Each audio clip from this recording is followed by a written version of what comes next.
All praises to Yahweh, Bahashem, Yahweh Shai, Bahashem, Rakakwadash. Peace and blessings to the hopeful elect, and double honors to the elders, a great millstone. And I thought I would bring this out because the war is overshadowing everything right now. But behind the scenes, the devil, Esau Edom, is hard at work. Okay? All right? What you see on the screen is a warehouse facility. Huge. Okay?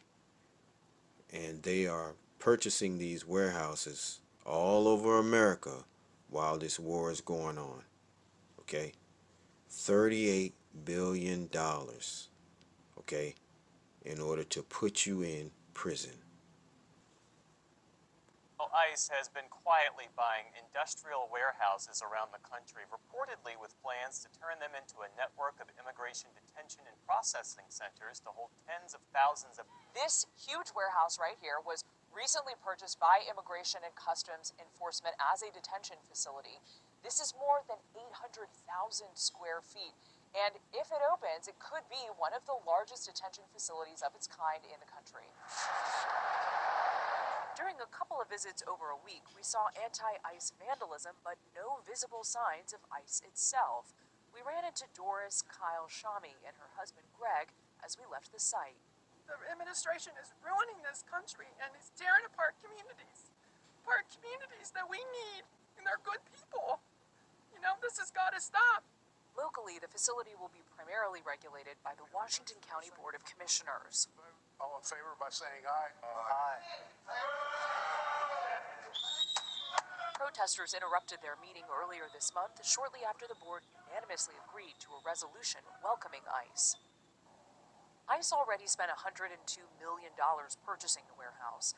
The Department of Homeland Security responded to our questions with a statement touting its economic benefits and reading in part, quote, "These will be very well-structured detention facilities meeting our regular detention standards. Sites will undergo community impact studies and a rigorous due diligence process to make sure there is no hardship on local utilities or infrastructure."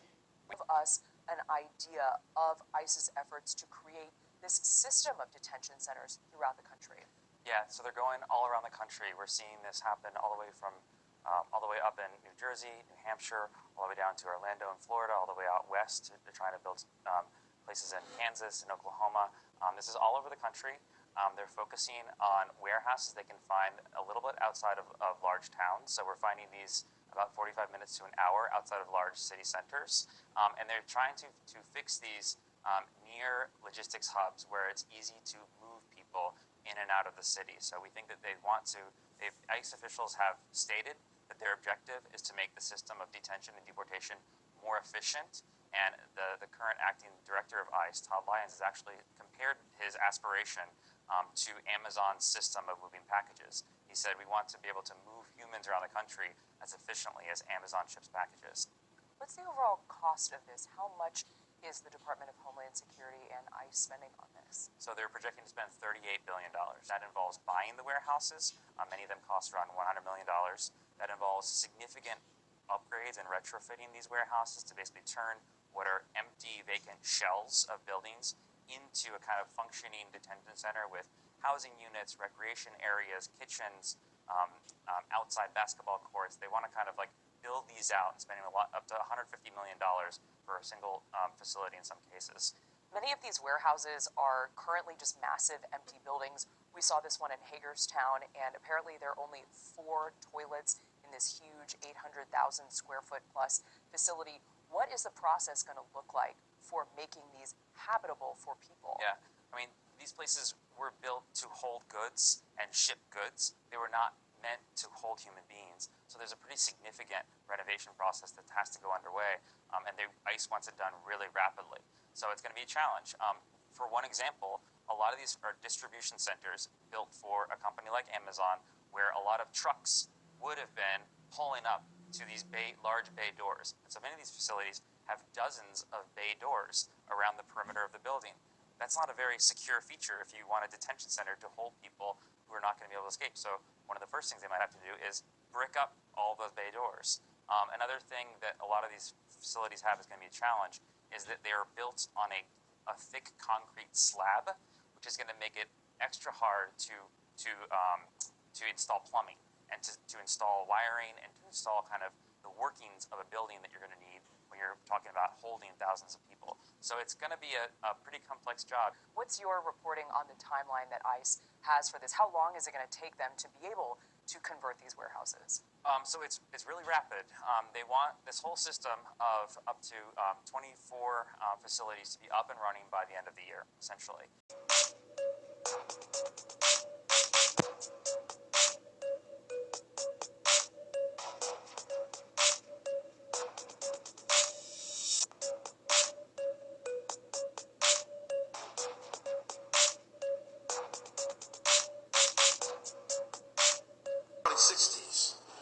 In the early 60s. You can take it and apply it to today, it's a lot more. Chairman, National Security Council. Next memo, preliminary memo from the Department of Interior. Under King Alfred, the nation has been divided into what? 10 regions this country's been divided into for the purpose of implementing their plan. In case of emergency, notice what it says. Minority members, what people? Minority members. Now again, this has been amended in 1984 to also include Hispanics now and white sympathizers.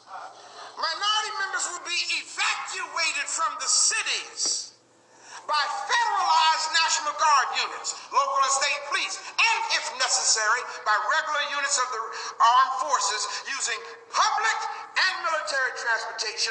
Read it now, what does it say? And detained in nearby military installations until a further course of action has been decided. Brothers and sisters, in case y'all did not know, June 27th, 1988, George Bush Sr. What date did I just say?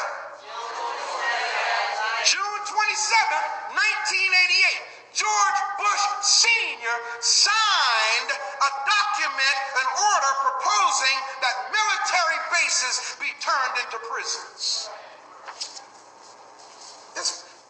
Look at the person next to you and say, there is a plan in place. It goes on to say that the 10 regions are 1, the capital region, 2, northeast region, 3, southeast region, 4, Great Lakes region, 5, south central region, 6, deep south region, 7, deep south region 2. Must be a lot of black folk in the deep south, huh, y'all? 8, Great Plains, Rocky Mountain region, 9, southwest region, 10, west coast region. No attempt will be made to seal off the Canadian and Mexican borders. Secretary, Department of the Interior. Revelation 12:12. Therefore rejoice, ye heavens, and ye that dwell in them, and that will be the prophets and teachers that will be rejoicing during this time. Woe to the inhabitants of the earth and of the sea. That's the other nations, all right, and unbelievers as well. For the devil is come down unto you, having great wrath. Why? Because he knoweth that he has but a short time. Okay? And you will be deemed an enemy of the state, all right, through social media, all right, and through draconian laws, okay, through new executive orders that they will soon bring forth, all right, and you will be put in these prisons as well, these U.S. citizens, okay, all right, not just immigrants, all right. Let's go to this word devil again, so you understand. The word devil is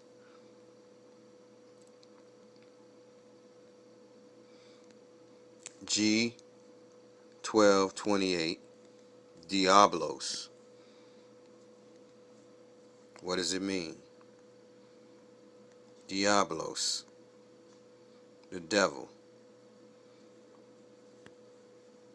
Okay. All right. Let's look at the biblical. All right. It's saying, especially Satan, transducer, false accuser, devil, slanderer. Right. He's a slanderer. It's a man.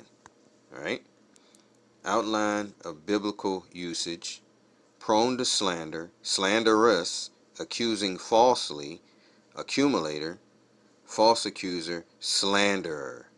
All right. Did not the so-called white man accuse the Native Americans of being savages? All right. And they took the land. Did he not accuse the what is it? The Iraq during the Iraq War? Was it? It was weapons of mass destruction to because they are terrorists, right? Accusing them of being terrorists, right? So this is what the Lord is talking about. Okay. It's a metaphor applied to a man who, by opposing the cause of the Most High, may be said to act the part of the devil or to side with him. All right? And what this is speaking of primarily is Esau Edom, the so-called white man. Okay? All right. So let's go to the scriptures here, because you will be deemed an enemy of the state. And this is going to lead to Jacob's trouble.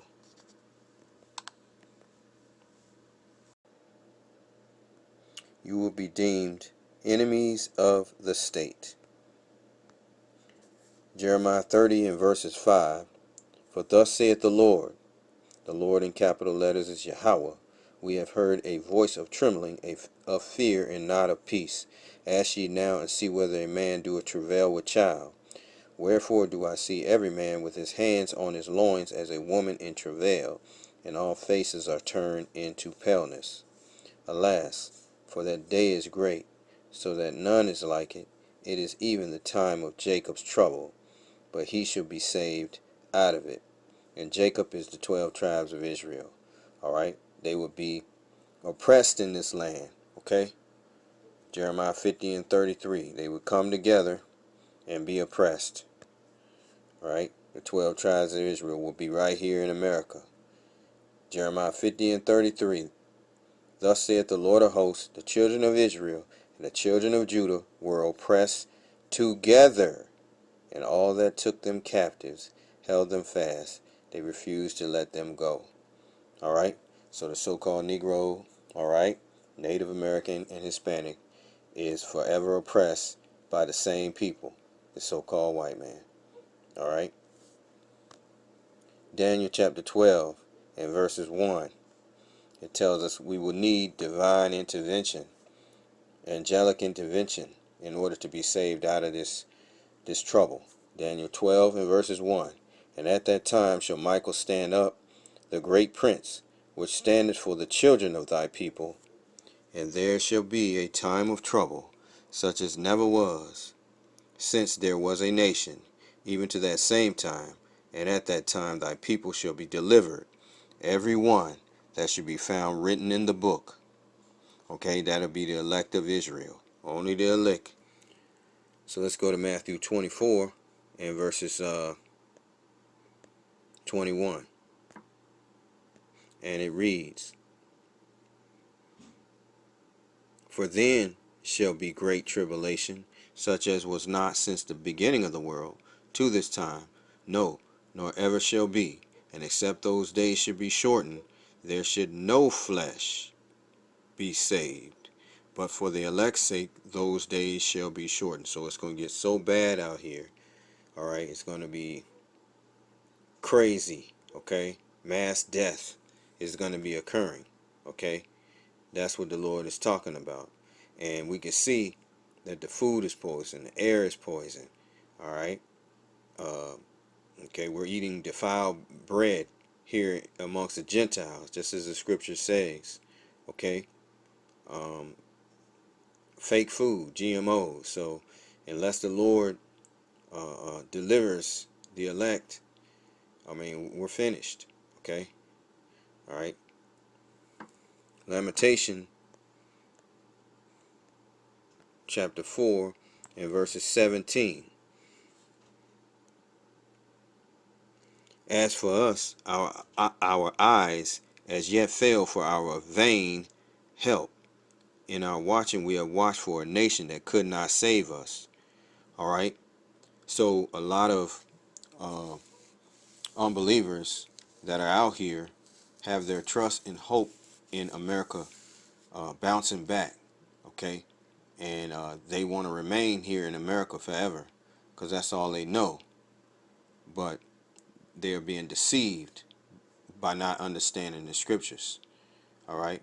The Lord is going to remove the devil, Esau, Edom, out of rulership. He's going to be cast out of rulership, and the Lord is going to set up Jacob in his stead.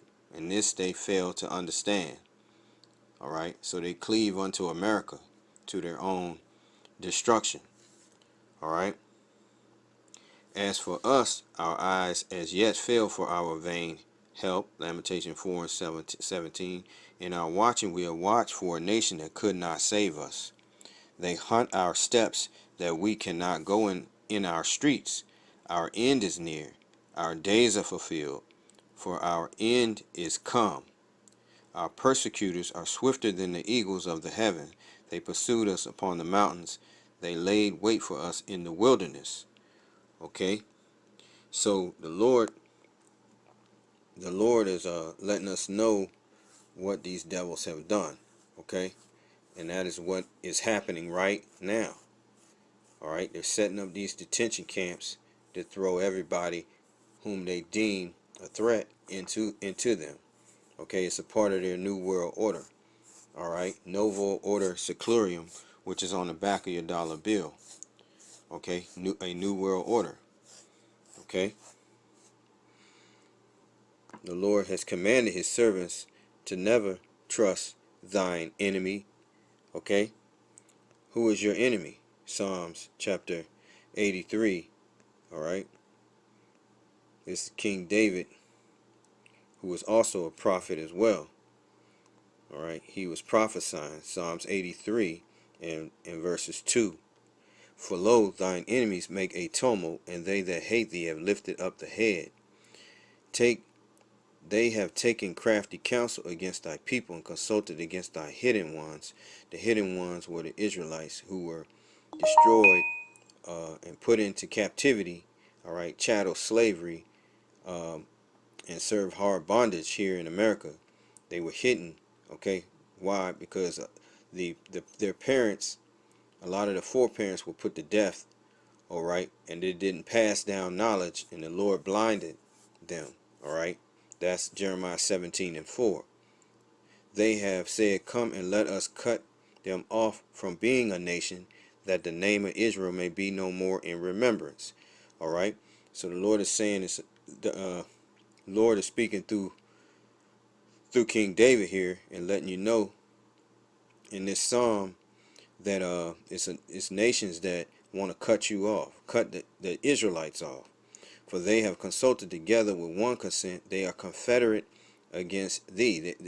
A confederation of nations came together, all right, in the ancient world. And the first nation was the tabernacles of Edom. And they represent the so-called white man, all right, the Greco-Romans, the Greeks, all right, and the Ishmaelites, all right, the Arabs, the Moabites, the Chinese, the Hagarenes, the Egyptians, the Gabal, the so-called Africans over there, the Hamites, and Ammon, the Japanese, and Amalek.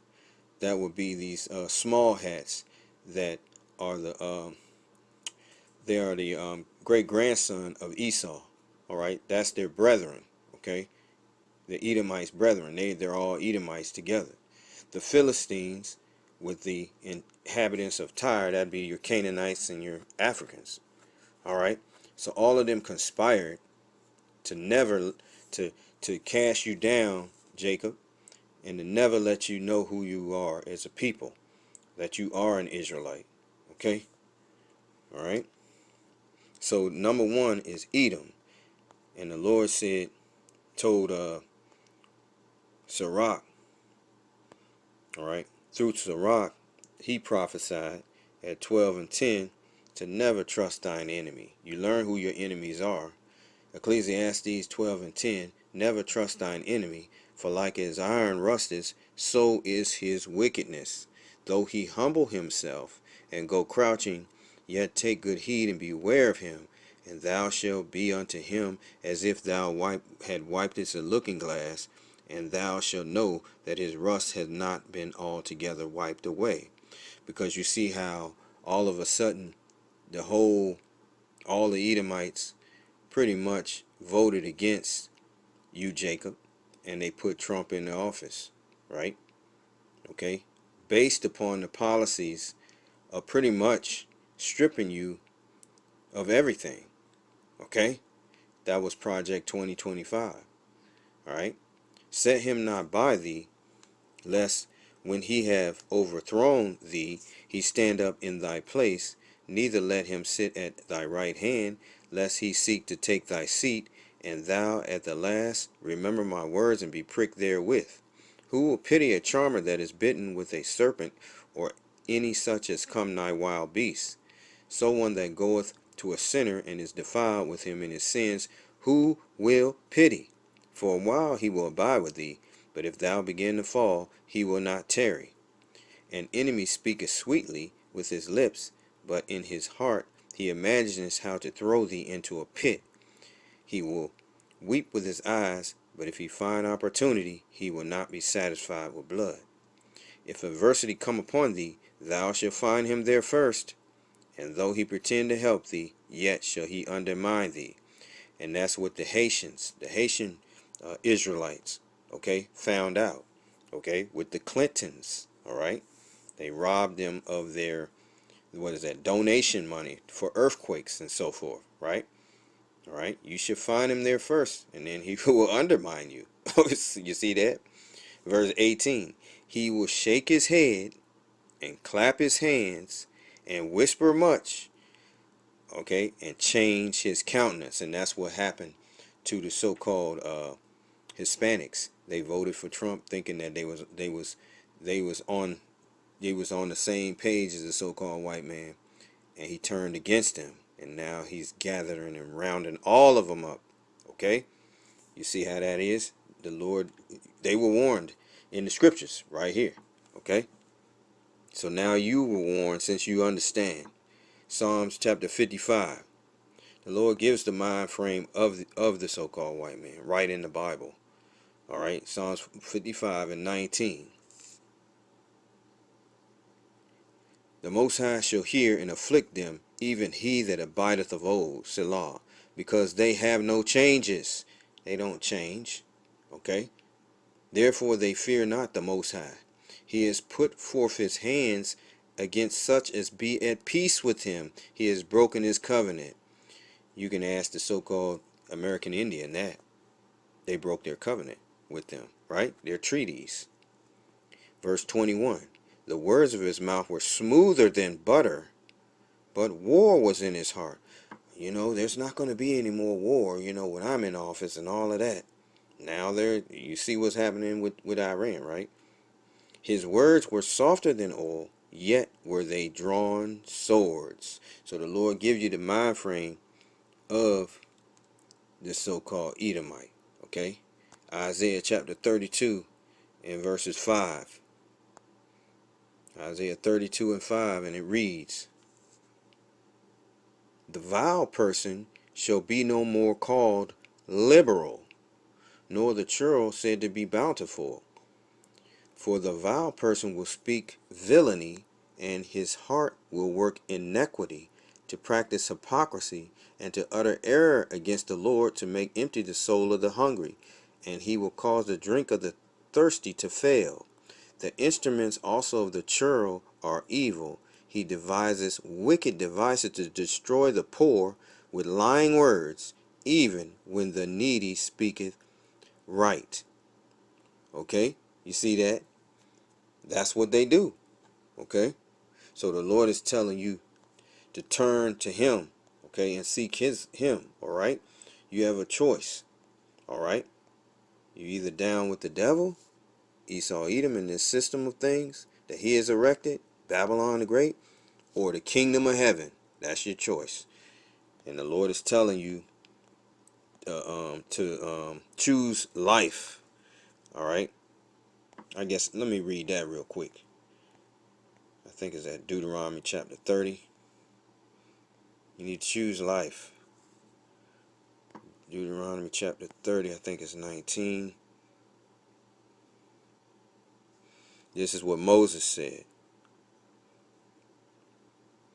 I call heaven and earth to record this day against you, that I have set before you life and death, blessing and cursing.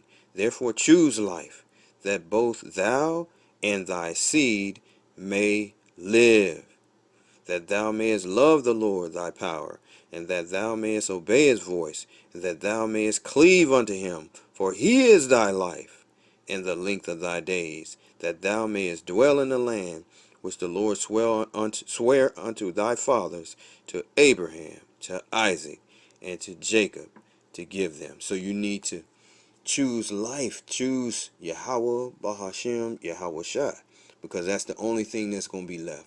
This economy is going to fall. It's going to fail. You're going to lose all your money. You may lose your housing. All of that. Okay? Okay? They've set this in motion. The Lord has set this in motion. All right? With this World War III. It's going to break us. All right? It's going to break this economy. Ecclesiastes 9 and verses 12. And it reads, For man also knoweth not his time, as the fishes that are taken in an evil net, and as the birds that are caught in a snare, so are the sons of men snared in an evil time, when it falleth suddenly upon them. Okay? And that's what's going to happen. Like, it's going to be like a thief in the night. All right? This economy is going to fail. You're going to lose your money. The banks are going to close. All of that. We're going to live to see it. And it's approaching. It's fast. All right? Sirach, chapter 5 and 7. So repent, Israel, you Negroes, Native Americans, Hispanics, before it's too late. Sirach 5 and 7. Make no tarry to turn to the Lord, and put not off from day to day, for suddenly shall the wrath of the Lord come forth, and in thy security thou shalt be destroyed, and perish in the day of vengeance. All right? So we don't want that, so we need to turn to the Lord. And remember that this is not our rest. All right? America, Babylon the Great is not our rest. The kingdom of heaven is. Micah 2 and verses 10. All right? Arise ye and depart, for this is not your rest. Because it is polluted, it shall destroy you, even with a sore destruction. All right? This place will destroy you. Okay? All right? Hebrews, and I guess I'll end here at Hebrews 13 and 14. All right? So they're coming with their plans of detention and camps. Okay? And it's going to be bad. All right?